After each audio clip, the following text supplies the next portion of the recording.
እመቤታችንም ሌላ ሰው ጋር ያልተሰጠ ሌላ ሰው ያልተቀበለው ለድንግል ብቻ የተሰጠ 7 ነገር አላትና በተቆለፈች ገነትም መብርሃን ተመሰለች። የድንግል ማርያም እርገት ይለያል። ሰውየው ምን አለ? ብዙ መናፍቃንም እንደሚናገሩት ማርያም አላረገችም አሉ። እንዴ ሰማይ ወደ ሰማይ ብታርጅ ይገርማል ምእመናን። እመቤታችን እኮ ሰማይ ናት አይደለም እንዴ? ከነዚህ 64 ዓመታት ግን ለድንግል ማርያም የመከራ ዓመታት ነበሩ። በስመ አብ ወወልድ ወመንፈስ ቅዱስ አሐዱ አምላክ አሜን። ክቡር አባታችን መላከ ሰላም መምህር አክሊሉ ገብረ ጻድቅ የዚህ ታላቅ ቤተ ክርስቲያን አስተዳዳሪ፣ ክቡር መጋቤ ብሉይ ተውቦ የደብሩ የስብከተ ወንጌል ክፍል ኃላፊ፣ እንዲሁም የመጽሐፍ መምህር አባቶቼ አበው መምህራነ ወንጌል፣ አባቶቼ ካህናት፣ ወንድሞቼ ዲያቆናት፣ መዘምራን፣ ከሩቅም ከቅርብም እግዚአብሔር በቸርነቱ የሰበሰባችሁ ምእመናን ምእመናት፣ ሕፃናትም ጭምር እንደምን ዋላችሁ? ለበረከት የጠራን እንድናመልከው የሰበሰበን የእመቤታችን ባለ ትንሣኤዋን ባለ ዕርገቷን እንድናከብር የፈቀደልን የረዳን የድንግል ማርያም ልጅ የዓለም መድኃኒት አካላዊ ቃል ኢየሱስ ክርስቶስ ስሙ የከበረና የተመሰገነ ይሁን። እንኳን ለብርሃነ ትንሣኤዋ ለብርሃነ ዕርገቷ በሰላም አደረሳችሁ አደረሰን። ተንሥ ወንቅርብቴ፣ ወዳጄ ሆይ ተነሺ፣ ውበቴ ሆይ ነይ። መኃልየ ዘሰሎሞን ምዕራፍ 2 ቁጥር 10 ላይ ተመዝግቦ የምናገኘው ኃይለ ቃል ነው። በዚህ ኃይለ ቃል ለተወሰኑ ደቂቃዎች እንማማራለን። ተናጋሪው ነቢየ እግዚአብሔር ሰሎሞን ነው። ወዳጄ ሆይ ተነሺ እያለ የሚያወድሳት የክብር ቅኔውን የሚቀኝላት እናታችን ድንግል ማርያም ናት። በአካለ ሥጋ ሳያገኛት በዓይነ ሥጋ ሳይመለከታት በትንቢት ተመልክቶ በመንፈስ ቅዱስ ተቃይቶ ከሩቅ እየናፈቀችው ትንሣኤዋንና ዕርገቷን አበሰረን። ስለዚህ ነገረ ትንሣኤዋን ነገረ ዕርገቷን እንማማራለን። ጠዋትም ተምራችሁ ይሆናል። እግዚአብሔር ግን በተለያዩ መምህራን ላይ አድሮ መልእክት እንዳለው አምናለሁ። ነቢዩ ሰሎሞን ስለ እመቤታችን ትንሣኤዋንና ዕርገቷን ብቻ አይደለም የነገረን፣ ከልደቷ እስከ ዕርገቷ ስለ እመቤታችን ነግሮናል። አንዳንዶቹ የእመቤታችን ክብር በታምረ ማርያም ብቻ የተመዘገበ ይመስላቸዋል። ኦርቶዶክሳውያን አይደለም። ሌላውን የመጽሐፍ ቅዱስ ክፍል ብንተወው እንኳን በመኃልየ ዘሰሎሞን ብቻ ከልደቷ እስከ ዕርገቷ ስለ እመቤታችን ተመዝግቧል። ወደ ትንሣኤዋ ወደ ዕርገቷ ከመግባታችን በፊት በነቢዩ በሰሎሞን እይታ ድንግል ማርያም ምን ትመስላለች የሚለውን እናያለን። ልደቷን የነገረን ሰሎሞን ነው። ከልደቷ ነው የሚጀምረው። ኦርቶዶክሳውያን መኃልየ ምዕራፍ 4 ቁጥር 8 ላይ ሙሽራዬ ሆይ ነይ ከሊባኖስ አላት። ከየት አላት? ነይ ከሊባኖስ። ሙሽራዬ ብሎ ክብሯን ነገረን። እንደምታውቁት ሙሽራ በምትሞሸርበት ቀን ከሌሎች የተለየ ክብር አላት።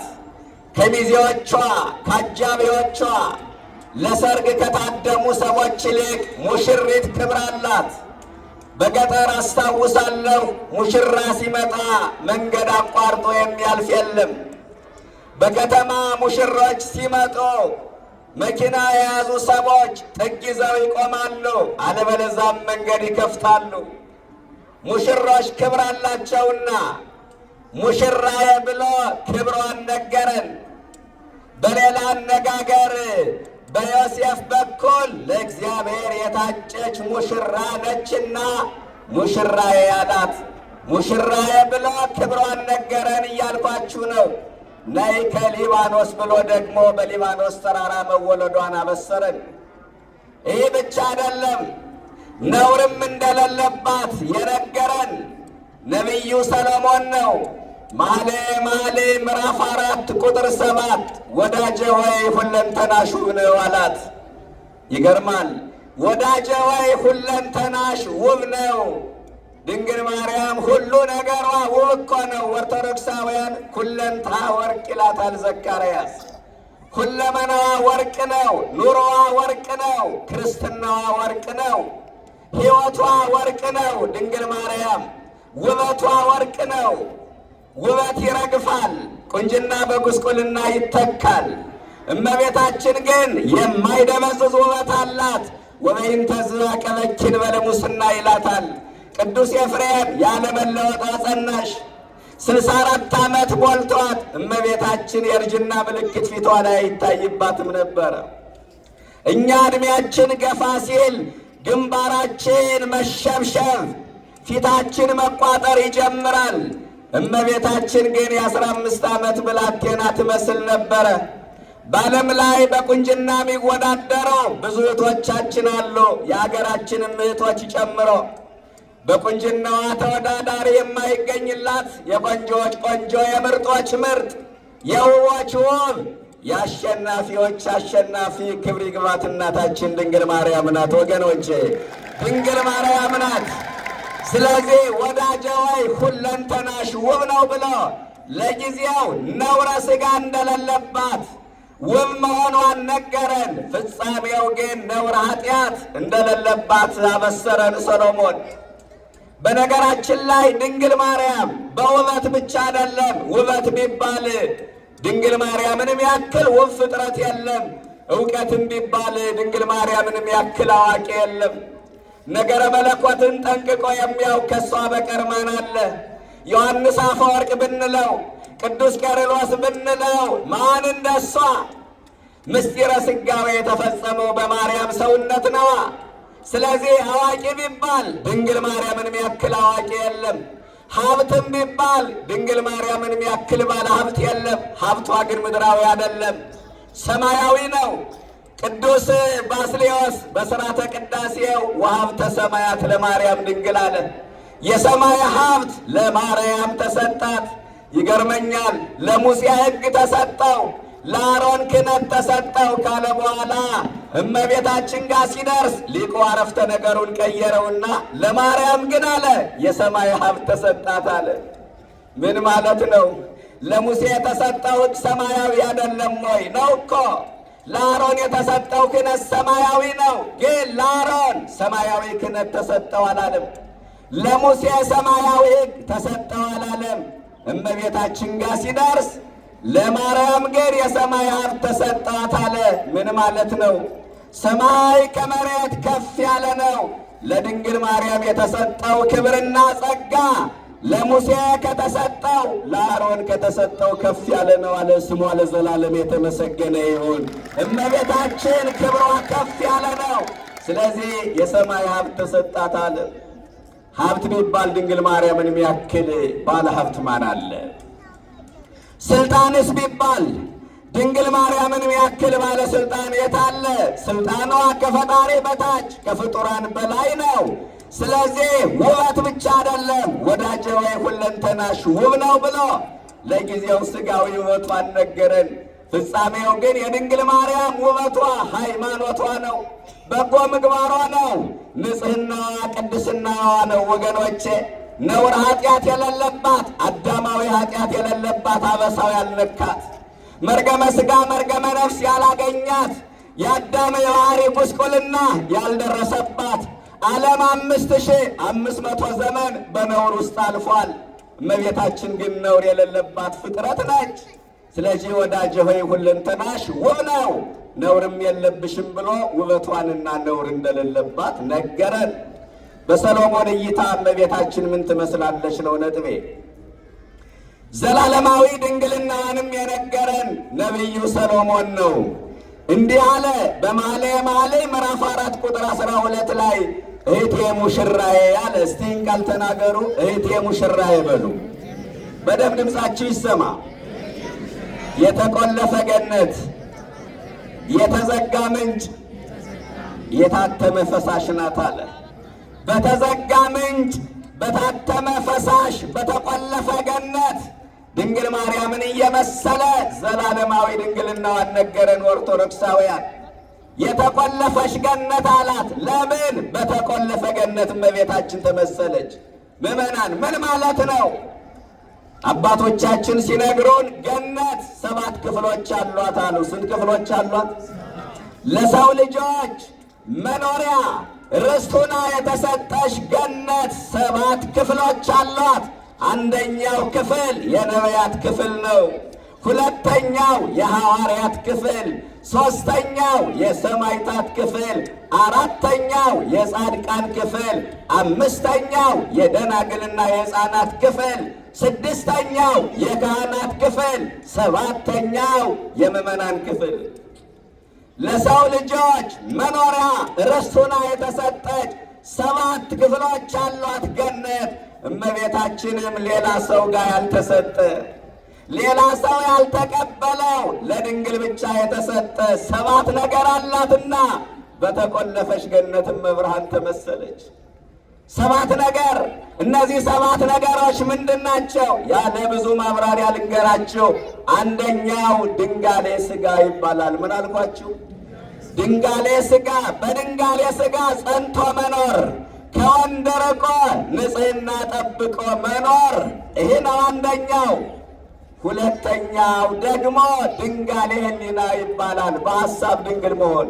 በምን ድንግል መሆን ይቻላል? ምዕመናን የለም እኮ ከፍጥረት ወገን በሐሳብ ንጹሕ የሆነ ከድንግል ማርያም በቀር የለም። ቅዱሳንም እንኳን ቢሆኑ በሐሳብ ኃጢአት ይወድቃሉ፣ ተመልሰው ንስሐ ይገባሉ። በሐሳብ ከሚሠራ ኃጢአት ንጽሕት ድንግል ማርያም ብቻ ነች። በሐሳብ ኃጢአት ይሠራል፣ በመናገር ይጸነሳል፣ በድርጊት ይወለዳል።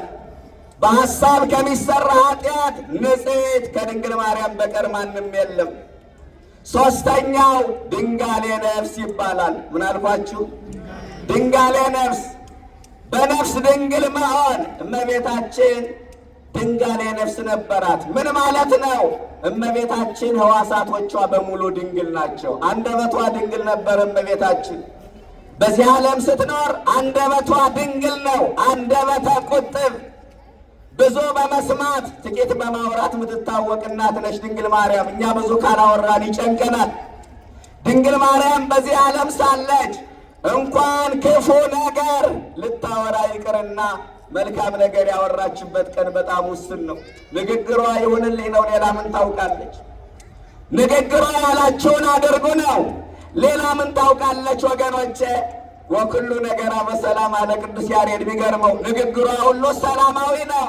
ማዛፏ ከመኮል፣ ካፏ የሚወጣው ንግግር እንደ እንኮይ ይጣፍጥ ነበረ። ሔዋን አንደበተ ቁጥብ አልነበረችም፣ ምስጢር አባካይ ነበረች። ሔዋን ምስጢር በማባከን ለጥፋት ምክንያት ሆነችን። እመቤታችን ግን አንደበተ ቁጥብ ሆና ምስጢር ጠባቂ ሆና ለመዳን ምክንያት ሆነችን። አንደበቷ ድንግል ነው። እመቤታችን ጆሮዋ ድንግል ነው። በጆሮዋ ብስራተ ገብርኤልን ሰማችበት እንጂ የዓለምን ጫጫታ አልሰማችበትም። እመቤታችን እጇ ድንግል ነው። መለኮትን ታቀፈችበት እንጂ ሌላ ነገር ምን አደረገችበትና? ድንግል ማርያም አፍንጫዋ ድንግል ነው። ማዛ መለኮቱን አሸተተችበት። ሌላ ምን ነገር አደረገችበት? የዚህን ዓለም ጠረን አላሸተተችበትም። እመቤታችን እግሯ ድንግል ነው። በቤተ መቅደስ ኖረ እንጂ እግሯ የትም አልሄደም። ስለዚህ አንደበቷ ድንግል ነው። ሕዋሳቶቿ ድንግል ነው። ድንጋሌ ነፍስ የሚባለው ይሄ ነው። አራተኛው በድንግልና ላይ እናትነትን ደርቦ መያዝ። ምን አልኳችሁ? እየሰማችሁ ነው? በድንግልና ላይ ምን መያዝ? እናትነትን ደርቦ መያዝ። ይገርማል። እናት ከሆኑ ድንግል መሆን አይቻልም። ድንግል ከሆኑ እናት መባል አይቻልም። ኦርቶዶክሳውያን እንዴት ይሆናል? እሷ ድንግል ሆና መኖር ትፈልጋለች። ጌታ ደግሞ ከእሷ መወለድ ይፈልጋል። ሁለቱንም ግን ፈጸመው። እናትም አደረጋት፣ ድንግልም አደረጋት። ክብርና ምስጋና ለስሟ ይድረሳት። ሁለቱን ፈጸመው ነው የምላችሁ። እሱ አምላክ ወሰብ አይደለ፣ ሰውም አምላክም ነው። እመቤታችን እናትም ድንግልም ነው። በእናትነት ላይ ድንግልናን ደርባ ያዘች። አምስተኛው አገልጋይነት።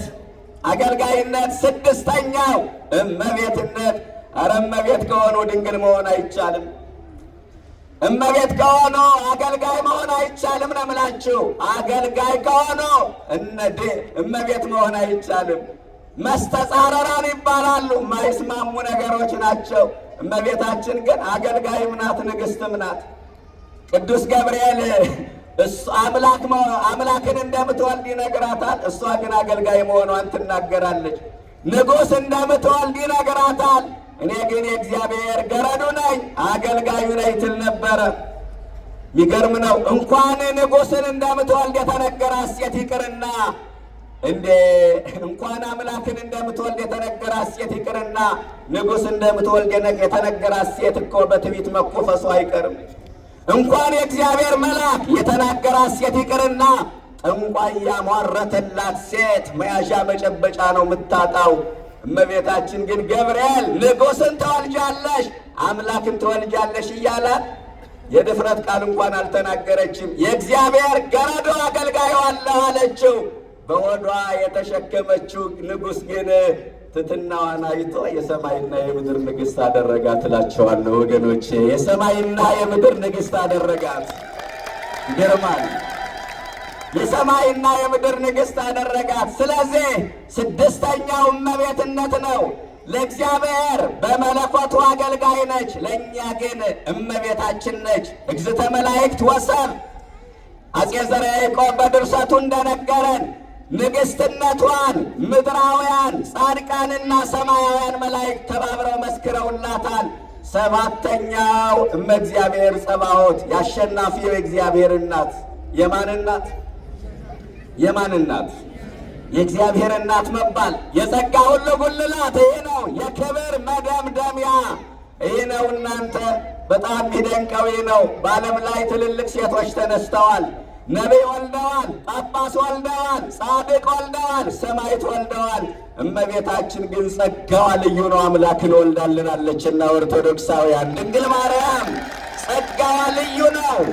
ይለይብኛል። ይኸውልህ ለድንግል ማርያም የተሰጠው ጸጋ የሚደገም ጸጋ አይደለም፣ የማይደገም ጸጋ ነው። የሴትነት ችሎታ እንዳይመስልሽ። የሴትነት ችሎታውማ የሴትነት ወጉማ ልጅ መጽነስ ነው። አዳኝን መጽነስ አይቻልም።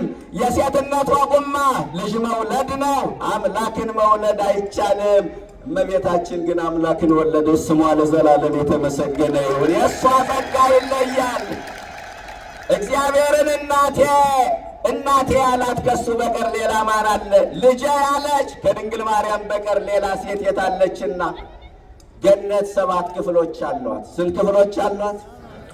ለሰው ያልተሰጠ ለድንግል ማርያም ብቻ የተሰጠ 7 ነገር አላትና 7 ሀብታት ተሰጠዋታልና እመቤታችን በተቆለፈ ገነት ተመሰለች እያልኳችሁ ነው።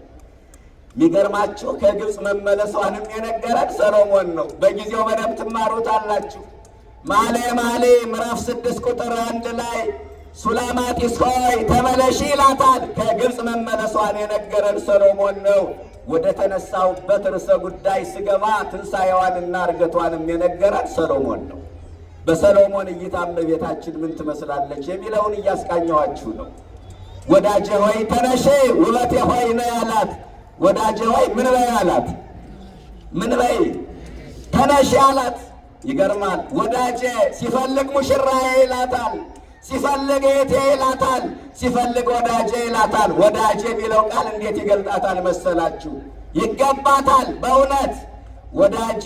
ሲከፋን የምናማክረው፣ ሲጨንቀን ጭንቀታችን የምንተነፍስለት፣ ምስጢራችን የምንገልጥለት ወዳጅ አለን።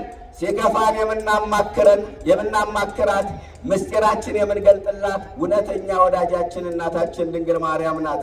የዛሬ ወዳጃችን የነገ ወዳጃችን ላይሆን ይችላል። ዛሬ ያመንነው ነገ ይክደናል። ዛሬ የቀረብነው ወዳጅ ነገ ይርቀናል። ዛሬ የወደደን ወዳጃችን ነገ ይጠላናል። ወገኖቼ ቀርባ የማትርቀን አምና የማትከዳን ወዳ የማትጠላን እውነተኛ ወዳጃችን ክብር ይግባት እናታችን ድንግል ማርያም ናት። ኦርቶዶክሳውያን ድንግል ናት። ወዳጅ ሆይ ተነሽ አላት። ወዳጅ ብለህ ምስጢር ብትነግረው የሆነ ቀን ያወጣብሃል። ወገኖቼ በሰላም ጊዜ በፍቅር ጊዜ የነገርነውን ምስጢር በጸብ ጊዜ ሊያወጣብን ይችላል። እመቤታችን ግን እውነተኛ ምስጢር ጠባቂ ወዳጅ ናት። ኧረ እባካችሁ ምስጢራችሁን መናገር ካለባችሁ ለድንግል ማርያም ተናገሩ። ለመብርሃን ንገሯት። ምስጢራችሁን መናገር ካለባችሁ ዶኪማስ ሲከፋው ምስጢሩን ገልጦ የተናገረው ለድንግል ማርያም ነው። እኛ ለሰዎች ብንናገር ፀሐይ ያስመቱብናል፣ የአደባባይ ምስጢር ያደርጉብናል። አሁን ይህን ነገር ብሎ ያውራኝ እንዴ ብለው መልሰው ይተቹናል። እመቤታችን ግን ምስጢራችን ምስጢሯ ነው፣ ጉዳያችን ጉዳዩ ነው፣ ሐሳባችን ሐሳቧ ነው። ድንግል ማርያም ምስጢራችሁን መናገር ካለባችሁ ለኪዳነ ምሕረት ተናገሩ። ሚስቴ ለባሏ የደበቀችውን ምስጢር አምጥታ ለድንግል ማርያም ትናገራለች። ባል ለሚስቱ የደበቀውን ምስጢር፣ ለልጆቹ የደበቀውን ምስጢር አውጥቶ ለመብርሃን ይናገራል። ለምን ካልከኝ እመብርሃን ምስጢር ጠባቂ ወዳጅ ነቻ። ስለዚህ ምስጢራችሁን ለድንግል ማርያም ተናገሩ እያልኳችሁ ነው። ምስጢር መጠበቅንም ከድንግል ማርያም እንማር፣ ከእውነተኛዋ ወዳጅ። ምስጢር መጠበቅ አክቶናል። የጋዜጣ ወሬ ማጣፈጫ የሆነው ምስጢር መጠበቅ አክቶን ነው። ምዕመናን አሁን የእኛን ምስጢር አሕዛብ ያውቁታል፣ መናፍቃኑ ያውቁታል። የሲኖዶሱን ምስጢር መናፍቃኑ ያውቁታል። ለምን? ምስጢር መጠበቅ አቃተን። አያችሁ፣ ተቸግረናል። እባካችሁን አውጥታችሁ አትዘራዘሩ። የትዳራችሁን ምስጢር ጠብቆ፣ የቤታችሁን ምስጢር ጠብቆ በንስሐ አባቶቻችሁ በኩል ፍቱት። ዛሬ ሁሉም ምስጢር አደባባይ ላይ ነው ያለ። ድሮ እናቶቻችን ሐሜቱን በቡና ነበረ የጀመሩት። እኛ ልጆቻቸው አድገንላቸው ተመንድገንላቸው እነሱ በቡና የጀመሩትን እኛ ደግሞ በፌስቡክ መተማማት ጀምረናል። በማህበራዊ ሚዲያ መተማማት ጀምረናል። ምስጢር መጠበቅን ከድንግል ማርያም እንማር። ምስጢራቸውንም ለእውነተኛዋ ወዳጅ ለመብርሃን ተናገሩ። ስለዚህ ወዳጅ አላት፣ ወዳጄ ሆይ ተነሺ፣ ሙተሽ አትቀሪም ተነሺ፣ ሞት አያሸንፍሽም ተነሺ፣ መቃብር ይዞ አያስቀርሽም ተነሺ፣ ትንሣኤ ዘጉባኤን አትጠብቂም ተነሺ አላት። ሰሎሞን የተናገረው የትንቢት ቃል ተፈጸመ። ጊዜውን ጠብቆ ተፈጸመ። ድንግል በሦስተኛው ቀን ሞትን ድል አድርጋ ተነሳችና በክብር ወደ ሰማይ ያረገችልን ኦርቶዶክሳውያን። አያችሁ፣ ከመትንሣኤ ወልዳ እንደ ልጇ ትንሣኤ። አንዳንዶቹ ሊቃውንት፣ አንዳንድ ትርጓሜ ትምህርት ቤቶች እንደ ልጇ ትንሣኤ ማለት ዕለቱን የሚመለከት ነው። ክርስቶስ የተነሳው በዕለተ እሑድ ነው። ድንግል ማርያምም የተነሳችው በዕለተ እሑድ ነው። ዕለቱን ተቀብራ ዕለቱን ተነስታ አረገች። በ14 ሚሉ ሊቃውንት አሉ። እንዲህ አይነት አወዛጋቢ ነገሮች ሲመጡ የሊቃውንት ጉባኤ ቅዱስ ሲኖዶስ እልባት ሊሰጠው ይገባል። ነገር ግን በብዙ ትርጓሜ ትምህርት ቤቶች፣ በብዙ መጻሕፍት፣ በብዙ ሊቃውንት እስካሁን የሰማነው ያወቅነው የተረዳነው እመቤታችን ነሐሴ 14 ተቀብራ በሦስተኛው ቀን ነሐሴ 16 ቀን ሞትን ድል አድርጋ ተነሳችልን ነው እያልኳቸው ያለሁት ወገኖቼ። በ16ኛው ቀን እንደ ልጇ ትንሣኤ ያሰኘው በሦስተኛው ቀን ተነሳች ለሚሉ በሦስተኛው ቀን ተነስታለች ለምንል ለእኛ ድንግል ማርያም ከልጇ እንደ ልጇ ትንሣኤ ያሰኘው ነገር ምንድን ነው ሲባል ክርስቶስ 3 ቀን ነው መቃብር ላይ የቆየው። እመቤታችንም በመቃብር የቆየችው ለስንት ቀን ነው? ለ3 ቀን ነው። ድንግል ማርያም ለ3 ቀን በመቃብር ቆይታለች። እንደ ልጇ ትንሣኤ ያሰኘው ይሄ ነው። ሁለተኛ ክርስቶስ የተነሳው በእኩለ ሌሊት ነው። ድንግል ማርያምም የተነሳችው በእኩለ ሌሊት ነው። ኢየሱስ ክርስቶስ ከተነሳ በኋላ ሳምንቶ እንደ 1 ቀን ሆኖ እስከ ዳግም ትንሣኤ ይከበራል። ድንግል ማርያም ከተነሳችበት ከነሐሴ 16 ቀን ጀምሮ እስከ ነሐሴ 21 ቀን እንዳንድ ቀን ሆኖ ይከበራል። ልዩነቱስ ምንድን ነው ከተባለ ክርስቶስ የተነሳው እሁድ ነው። ድንግል ማርያም የተነሳችው ማክሰኞ ነው። ክርስቶስ ተነስቶ 40 ቀን ቆይቶ አርጓል። ድንግል ማርያም ግን ትንሣኤዋም ዕርገቷም በአንድ ቀን ነው ነው የምላችሁ ኦርቶዶክሳውያን። ትንሣኤዋም ዕርገቷም በአንድ ቀን ነው። ይህ የሚገርም ነው። ስለዚህ ወዳጄ ሆይ ተነሺ፣ ውበቴ ሆይ ነይ። ማርያም አልተነሳችም የሚሉ መናፍቃን አሉ። አዝናለሁ። በእኛ ቤተ ክርስቲያን በዝማሬ አገልግሎት ሲሰጥ የነበረ ተወግዞ የተለየ በጣም አቅሉን የሳተ ሲሳደብ ልክ የሌለው እመቤታችን ከልክ በላይ ነው የሚሳደበው። እግዚአብሔር ያከበራቸው ቅዱሳንን ይሳደባል፣ ታቦቱን ይሳደባል። ማርያም እንደ ማንኛውም ፍጥረት ትንሣኤ ዘጉባኤን ነው የምትጠብቀው። ሞትን ድል አድርጎ የተነሳው ጌታ ብቻ ነው እያለ ይናገራል። አሁን ትንሣኤን የወለደች እናት ተነሳሽ ቢባል ይገርማል። ምእመናን ይገርማል። ምን ይገርማል? የሞት መድኃኒት ክርስቶስን ወልዳ ተነሳሽ ቢባል ምን ይደንቃል? የኢያኢሮስ ልጅ እኮ ተነስታለች እንዴ! አልዓዛር እኮ ተነስቷል። ድንግል ማርያም ተነሳሽ ቢባል ምን ይገርማል? መቼም መናፍቃኑ ተነሳች አልተነሳች ለማለት መጀመሪያ ሞቷን መቀበል አለባቸው ማለት ነው። እየሰማችሁ ነው? ሞቷን መቀበል አለባቸው። መቼም ስለ ትንሣኤዋ ለማውራት መጀመሪያ ሞቷ መታመን አለበት ማለት ነው። እና መሞቷ ደግሞ በመጽሐፍ ቅዱስ ላይ አልተመዘገበም። ይገርማችሁ እና በመጽሐፍ ቅዱስ መሞቷ ካልተዘገበ እነዚህ ሰዎች ከመጽሐፍ ቅዱስ ውጭ ሌላ መጽሐፍ አንበው የድንግል ማርያምን ሞት ተቀብለዋል ማለት ነው። እና ሌላ መጽሐፍ ላይ ሞቷን ከተቀበሉ ትንሣኤዋንስ በሌላ መጽሐፍ ላይ የተጻፈውን መቀበል ለምን አቃታቸው? ሞቷን እኮ ከሌላ መጽሐፍ አንበው ነው ስለ ትንሣኤዋ የሚያወሩ። ለመናፍቃኑ እንዲህ አለ እንጂ ትንሣኤዋማ በብዙ የመጽሐፍ ቅዱስ ክፍሎች ተጽፏል። አሁን የጠቀስኩላችሁ ወዳጄ ሆይ ተነሺ ትንሣኤዋን የሚናገር ነው። በመዝሙር 31 ቁጥር 8 ላይ እንደምታውቁት አቤቱ ወደ ዕረፍት ተነስ አንተና የመቅደስ ታቦት አለ። አቤቱ ወደ ዕረፍት ተነስ አንተና የምን ታቦት? የመቅደስ ታቦት ዕረፍት ወደ ተባለች ወደ መንግሥተ ሰማይ ተነስ አንተና የመቅደስ ታቦት። ድንግል ማርያምን ይዛት ተነሳ እኮ ነው። መቅደስ የተባለ ሰውነቱ ነው። ታቦት የተባለች ድንግል ማርያም ናት። የሰውነት ማደሪያ ድንግል ማርያምን ይዛት ተነሳ። ለምን አንተ ብቻ ትነሳለህ አለ ነቢዩ። አያችሁ፣ እሱን ጽላት ሲለው አንዳንዴ እሷን ታቦት ይላታል። እሱን እንጀራ ሲለው እሷን መሶበ ወርቅ ይላታል። እሱን ዕጣን ሲለው እሷን ማዕጠንት ይላታል። እሱን ውሃ ሲለው እሷ ደግሞ ውሃው የፈለቀባት ጉድጓድ ይላታል። እሱ ዕጣን ሲሆን እሷ ሙዳየ ዕጣን የዕጣኑ ሙዳይ ማስቀመጫ ትሆናለች ድንግል ማርያም። ስለዚህ ትንሣኤዋን ነገረን ሰሎሞን። ተነስታለች ድንግል ማርያም። ወዳጄ ሆይ ተነሺ። ከዛ ውበቴ ሆይ ነይ አላት። እስቲ ቃል ተናገሩ። ምን አላት? ውበቴ ሆይ ምን አላት? ነይ አላት። ድገሙት እስቲ ቃል። ውበቴ ሆይ ምን በይ? ነይ አላት። ውበቴ አላት ሰሎሞን። ውበቱ ደብዝዞ ነበረ። በሰራው ኃጢአት መንፈሳዊ ጉስቁልና ደርሶበት ነበረ። ቤተ መቅደስ በሰራበት እጁ ጣዖት ቤት ሰራ።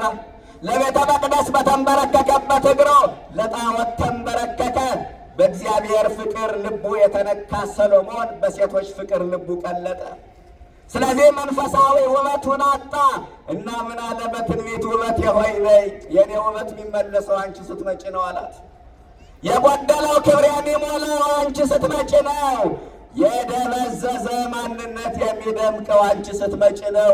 ያደፈ ማንነት ውብ የሚሆነው አንቺ ስትመጪ ነው። የቆሸሸ ሕይወት ንጹሕ የሚሆነው አንቺ ስትመጪ ነው። ውበቴ አንቺ ነሽ፣ ክብሬ አንቺ ነሽ፣ መድመቂያ አንቺ ነሽ አላት። የሰሎሞን ውበት ብቻ አይደለችም ድንግል ማርያም፣ የሁላችንንም ውበት ናት። ስሟ ለዘላለም የተመሰገነ ይሁን። ድንግል ማርያም የሁላችንንም ውበት ናት። የሁላችሁ የኑሯችን ውበት ድንግል ማርያም ናት። አያችሁ፣ የኑሯችን ውበት ድንግል ማርያም ናት። የክርስትናችን ውበት ድንግል ማርያም ናት። ድንግል ማርያም የሌለችበት ክርስትና ምን ውበት አለው? ምእመናን አለው እንዴ? ባይበዛም የምስራቅ አብያተ ክርስቲያናት ግብፅ፣ ሶሪያ፣ አርመን፣ ህንድ የምንላቸው ባይበዛም የክርስትናው ድባብ ያልጠፋባቸው እመቤታችን ማዕከል አድርገው ስለተጓዙ ነው። የፕሮቴስታንቱ ዓለም መላቅጡን ያጣው ማርያም አታስፈልገንም ስላለ ነው። የክርስትናችን ውበት ድንግል ማርያም ናት። የአውደ ምሕረታችን ውበት ድንግል ማርያም ናት። እመቤታችን ያልተጠራችበት አውደ ምሕረት ምን ውበት ያገኛል? ሰላም ለኪ ያልተባለበት አውደ ምሕረት፣ በሰላመ ገብርኤል ያልተባለበት አውደ ምሕረት ምን ውበት ያገኛል በላችሁ ነው። የአውደ ምሕረታችን ውበት እመቤታችን ናት። ማርያም ማርያም ስትሉ ልባችሁ ይወልቃል አሉን አንዳንዶቹ። እኛ ግን ማርያም ማርያም ባለ ቁጥር አፋችን ሁሉ ማርማር ይለዋል እላቸዋለሁ። ኦርቶዶክሳውያን አፋችን ሁሉ ማርማር ይለዋል ድንግል ማርያምን። የአውደ ምሕረታችን ውበት ነሽ ድንግል ማርያም። አንዳንዶቹ ማርያም ማርያም እያላችሁ አውደ ምሕረቱን አደበዘዛችሁት አሉ። አውደ ምሕረቱን አደበዘዛችሁት። የኢየሱስ ስም እንዳይጠራ ማርያም ማርያም እያላችሁ የክርስቶስን ስም ሸፈናችሁት ይላሉ። በእውነት ክርስቶስን ያየንባት መስታወት ማን ሆነችና? ድንግል ማርያም አይደለች ምእመናን? ስለዚህ ድንግል ማርያም የአውደ ምሕረታችን ውበት ናት። የማህሌት ውበት ድንግል ማርያም ናት። መሰረተ ሕይወት ማርያም ካልተባለ ማህሌቱ አንተ መቼ ውበት ያገኛል? የሰዓታት ውበት ድንግል ማርያም ናት። ነይ ነይ ካልተባለ ነይ ካልተባለ አውደ ማነው ሰዓታቱ መች ውበት ያገኛል? የሁሉ ነገራችን ውበት ድንግል ማርያም ናት። የትዳራችሁ ውበት እሷ ናት። የልጆቻችሁ ውበትና ድምቀት፣ የሥራችሁ ሁሉ ውበት ስኬት እናታችን ድንግል ማርያም ናት። ውበቴ ሆይ ነይ አላት። ነይ ብሎ ደግሞ እርገቷን ነገረን። ነይ አላት። ያንቺ መኖሪያ መቃብር አይደለም፣ መኖሪያሽ ሰማይ ነው። ነይ አላት። እውነት ነው። የድንግል ማርያም እርገት ይለያል። ሰውየው ምን አለ? ብዙ መናፍቃንም እንደሚናገሩት ማርያም አላረገችም አሉ። እንዴ ሰማይ ወደ ሰማይ ብታርጅ ይገርማል ምእመናን። እመቤታችን እኮ ሰማይ ናት አይደለም እንዴ? ቅዱስ ኤፍሬም ሁለተኛ ሰማይ አላት። ምን ብቻ ያዕቆብ ዘስሩግ እኔ ማርያምን ሰማይ ማለት ያንስብኛል። ሰማይ ዙፋኑ ነው፣ ማርያም እናቱ ናት። እናትና ዙፋንን ማነጻጸር አይቻልም። ሰማይ አልወለደውም፣ ጡት አልሰጠውም፣ አላሳደገውም። ማርያም ግን ይህን ሁሉ አድርጋለችና እሷን ሰማይ ማለት ያንስብኛል አለ። ሰማይ ወደ ሰማይ ብታርግ ምን ይገርማል? ሄኖክ አርጓል። አካሄዱን ከእግዚአብሔር ጋር ያደረገ ሄኖክ ካረገ፣ ማይደረ መለኮት መብርሃን አረገች ቢባል ምን ይገርማል? ዝናብ የከለከለ ኤልያስ አረገ ከተባለ ንጹሕን ዝናብ የወለደች መብርሃን አረገች ቢባል ምን ይገርማል ወገኖቼ? ስለዚህ ወዳጄ ሆይ ተነሽ፣ ውበቴ ሆይ ነይ አላት። ተነሽ ብሎ ትንሣኤዋን፣ ነይ ብሎ ደግሞ እርገቷን ነገረን፣ ወደ ሰማይ ጠራት። የተለመደውን ታሪክ በ3 ቢበዛ 5 ደቂቃ ልንገራችሁና ልጨርስ፣ ለትምህርታችን መጠቅለያ መሆን ስላለበት። የምታውቁትን ታሪክ በትርጓሜውም በብዙ መንገድ የምታውቁትን የተለመደውን ታሪክ። እመቤታችን በዚህ ምድር ላይ የቆየችው ለስንት ዓመት ነው ምእመናን? 64 ዓመት ነው። እነዚህ 64 ዓመታት ግን ለድንግል ማርያም የመከራ ዓመታት ነበሩ። በጣም የሚገርመኝ እሱ ነው። አንዳንዶቻችን አሁን ድንግል ማርያም የጌታ እናት ስለሆነች ብዙ መከራ ያልተቀበለች ይመስለን ይሆናል አይደል? እንደ ድንግል ማርያም በዚህ ምድር መከራ የተቀበለ የለም። ከልጅነቷ እስከ ዕለተ ሞቷ ከቤተ መቅደስ እስከ ቤተ ዮሐንስ ያለፈችባቸው መንገዶች በእሾህ የታጠሩ እንጂ የአበባ ምንጣፍ የተጎዘጎዘባቸው አልነበሩ። 64 ዓመታት ግን ለድንግል ማርያም የባከኑ ዓመታት አልነበሩ። ብዙ ሥራ የተሰራባቸው ዓመታት። በእውነት ከድንግል ማርያም በላይ ዛሬ የሚቆይ የለም እንዴ? 70 ዓመት የሚቆይ አለ፣ 80 ዓመት የሚቆይ አለ፣ 90 ዓመት የሚቆይ አልፎ ተርፎ 100 ዓመት የሚደፍን አለ። ግን ስንቱ ዕድሜ ባክኗል፣ ስንቱ ጊዜ ባክኗል። እባካችሁ በጊዜያችን እንወቅበት፣ በዕድሜያችን እንጠቀምበት። ዕድሜ ብድር ነው። ብድር አያኮራም፣ ብድር አያመጻድቅም። የተበደረ ሰው ብድሩን ለተበደረበት ዓላማ ያውለዋል እንጂ አያባክነው። ክርስቲያን የተሰጠውን ዕድሜ ለኃጢአት የሚያውለው ከሆነ ዕድሜ አባካኝ ይባላል። ዕድሜያችን በከንቱ እንዳናባክን መድኃኔዓለም ይርዳን። እድሜ ማባከን ከባድ ነው። እመቤታችን የባከነ እድሜ አልነበራት እና 64 ዓመት ሲሞላት ከዚህ ዓለም ድካም አረፈች እመቤታችን። ይሄ የሚገርመው እመቤታችን 64 ዓመት ሲሞላት አረፈች። ከዛ በኋላ ይህ ቁጥር ትርጉም ያለው ቁጥር ሆነ። ምን ያለው ቁጥር? ትርጉም ያለው ቁጥር፣ ትልቅ ግምት የሚሰጠው ቁጥር ሆነ። ለምን? ውዳሴ ማርያሙን ኤፍሬም የደረሰው በዕድሜዋ ልክ ነው። ሰሞኑን ሲተረጎም ሰምታችሁ የለ? የሰባቱን ዕለታት ፈቀደ እግዚእ ብላችሁ ለኪደሉ እስከሚለው ስትቆጥሩ 64 ይሆናል። አያችሁ፣ በዕድሜዋ ልክ ነው የተደረሰ። መልከ ማርያሙን ስትደግሞ ስትቆጥሩት በዕድሜዋ ልክ ነው የተደረሰው። አባቶቻችን ገዳማውያኑ በዕድሜዋ ልክ መቁጠሪያ አሰርተው ይጸልያሉ። ይሄ ቁጥርማ ከዛ በኋላ ትልቅ ትርጉም ያለው ቁጥር ሆነ።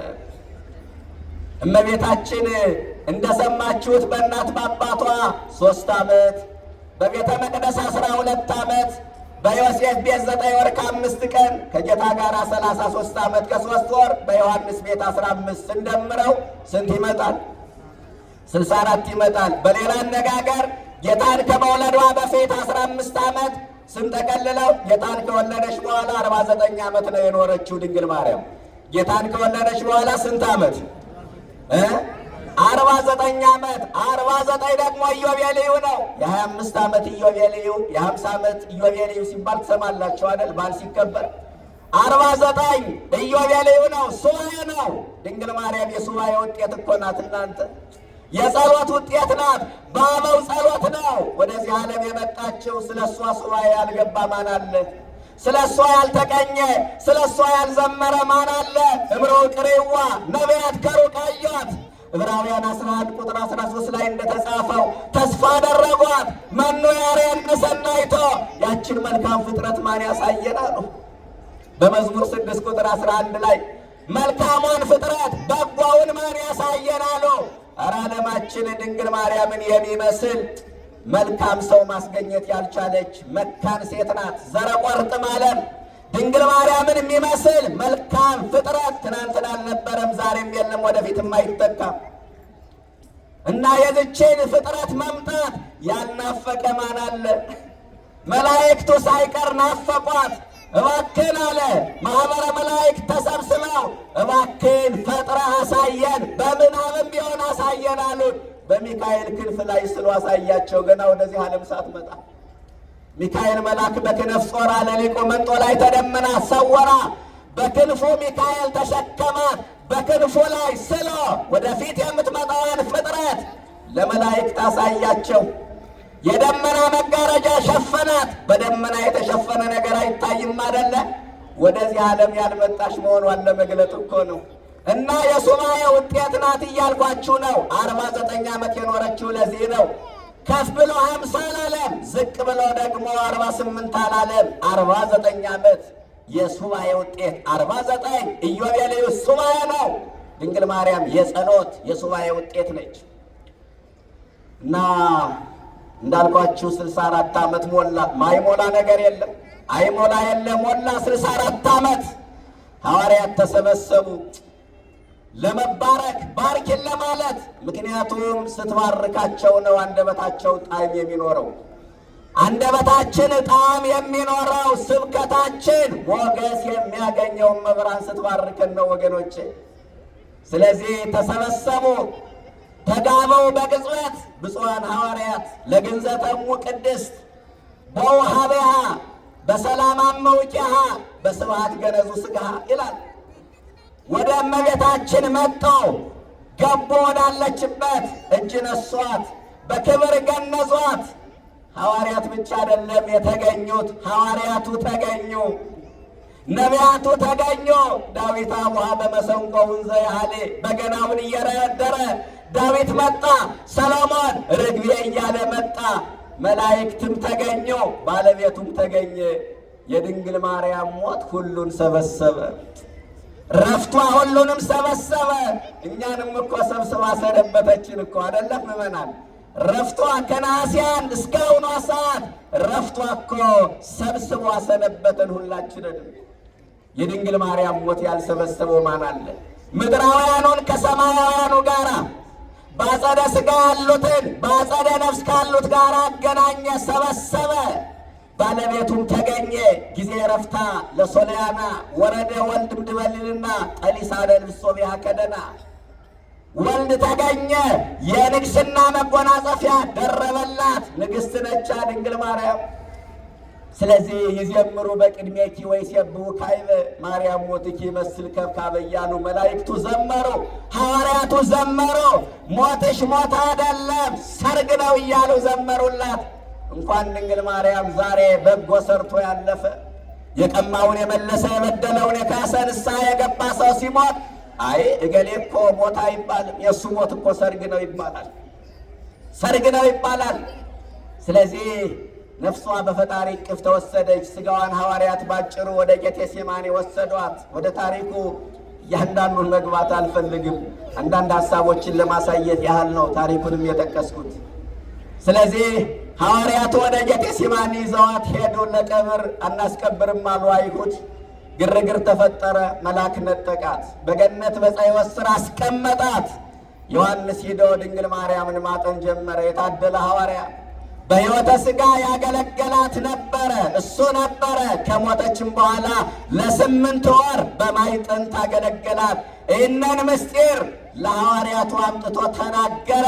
መንፈሳዊ ቅናት አደረባቸው ሐዋርያት። ዮሐንስ አይቶ እንዴት እኛ ሳናይ እንቀራለን ብለው ከነሐሴ 1 ጀምረው ለሁለት ሱባኤ እስከ 14 ሱባኤ ገቡ። በ14ተኛው ቀን መልአኩ አምጥቶ ቅዱስ ሥጋዋን ሰጣቸው፣ ቀበሯት። በሦስተኛው ቀን በክብር አሳረፏት። በሦስተኛው ቀን ድንግል ማርያም ሞትን ድል አድርጋ ተነስታ በክብር ወደ ሰማይ አረገች ይላቸዋል። ከዛ ቶማስ ደግሞ እንደምታውቁት ከሀገረ ስብከቱ ሲመለስ እመቤታችን እኮ ናት ስገድላት አክብራት ሲሉት መላእክት ተሰማው። ድሮ የጌታን ትንሣኤ ሳላይ ቀረው ደግሞ አንቺ ከትንሣኤሽ ልትለይኝ አላት። አይዞህ ሁሉንም ያየህ አንተ ነህ፣ ሂደህ ንገራቸው አለችው። ሰበኗን ሰጠችው። ወደ ሐዋርያቱ መጣ። የድንግል ማርያም ነገር እንዴት ሆነ አላቸው። እሷንም አቀበርናት። መቼ ሞተች? በጥር። መቼ ቀበራቸዋት? በነሐሴ። ሞት በጥር በነሐሴ መቃብር መቼ ሆኖ ያውቃል? ጴጥሮስ ተበሳጨ። አንተ መጠራጠር ልማድ ነው አለ። ወነሳ ምክራዮ ማን ያርዳ የቀበረ ማን ያውጋ የነበረ አጥበን ገንዘን የቀበርናት እኛ ለምን እንዲህ ትላለህ ብሎ ቆፈር ሲያደርግ ድንግል ማርያም ከመቃብር በላይ ናት። ኦርቶዶክሳውያን ከመቃብር በላይ ናት እና ምንም ነገር አልተገኘም። ደንግጠው ቆሞ አታምኑኝም ብዬ ነው ስታረጋየዋት ይኸው ሰበኑ አለ። እውነት ነው አጥበን ገንዘን በዚህ ነው የቀበርናት አሉት። ተከፋፈሉት። በዚያ በተከፋፈሉት ሰበን ሊቃውንቱ ማረም እያሉ ይጠቀሙበታል። አንገታቸው ላይ ድዌ ሲፈውሱበት፣ ሞት ሲያስነሱበት ኑረዋል። ከዛውንም ሌላ ቅናት መጣ። ቶማስ አይቶ እንዴት እኛ ትንሣኤዋን እርገቷን ሳናይ እንቀራለን ብለው በዓመቱ ለሁለተኛ ጊዜ ጾሙ። 15ኛዋ የተጾመች በቶማስ አማካይነት ነው። በማን አማካይነት? በቶማስ አማካይነት ነው። ምዕመናን በቶማስ አማካይነት ነው 15ኛ ቀኗ የተጾመችው። ከዛ 14ን ጨረሱ። በመጀመሪያው በሁለተኛው 14ንም 15ንም ጨመሩ። በ16ኛው ቀን እመቤታችን እንደ መንበር እሱ ዋና ካህን ሆኖ ሌሎችን ረዳት አድርጎ ቀድሶ አቆረበ። ለድንግል ማርያምም ስምሽን የጠራ ዝክርሽን የዘከረ ባልሽን ያከበረ ምርልሻለሁ ብሎ የምሕረት ቃል ኪዳን ሰጣት እላቸዋለሁ። የምሕረት ቃል ኪዳን የተቀበለችበት ዕለት ስለሆነ ዕለቱ ኪዳነ ምሕረት ተብሎ ተጠራ። ወዳጄ ሆይ ተነሺ፣ ውበቴ ሆይ ነይ። ከበረከተ ትንሣኤዋ ከበረከተ ዕርገቷ ያሳተፈን አምላካችን ስሙ የተመሰገነ ይሁን። እንደ ዛሬዋ ቀን ድንግል ማርያም የዛሬ ዓመት ሁላችንንም በሰላም ታድርሰን። ድንግል ጣዕሟን በአንደበታችን ፍቅሯን በልባችን ትሳልብን። በቃል ኪዳኗ በምልጃዋ አምነን ለመዳን ያብቃን። ቀሪውን ደግሞ በእውነት ክቡር አባታችን መላከ ሰላም መምህር አክሊሉ እንግዲህ የሰሞኑን ድካም ታውቁታላችሁ። የበረከት ድካም ቢሆንም ከነሐሴ 1 ጀምሮ ቀላል የሚባል ድካም አይደለም። ከትናንትና ከዋዜማ ጀምሮ ማህሌት አለ። ቅዳሴ አለ፣ ከዛ ንግስ አለ። እንደገና ደግሞ ልረፍ ሳይሉ ስጋቸው ሳያሸንፋቸው በዚህ በአውደ ምሕረቱ ተገኝተው እኛን እየባረኩ ነው። ወንጌል እንዲሰበክ ጉባኤ እንዲደምቅ የሚጥሩ አባታችን ናቸው። አስተዳደሩን በሰላም በፍቅር የሚመሩ በእውነት በሰሩባቸው አብያተ ክርስቲያናት ሁሉ ያለምንም ኮሽታ ድምፃቸው ሳይሰማ በፍቅር ያስተዳደሩ አባታችን ናቸው። ቀሪውን ደግሞ እሳቸው ይመክሩናል፣ ያስተምሩናል። የመከረን ያስተማረን አምላክ የተመሰገነ ይሁን።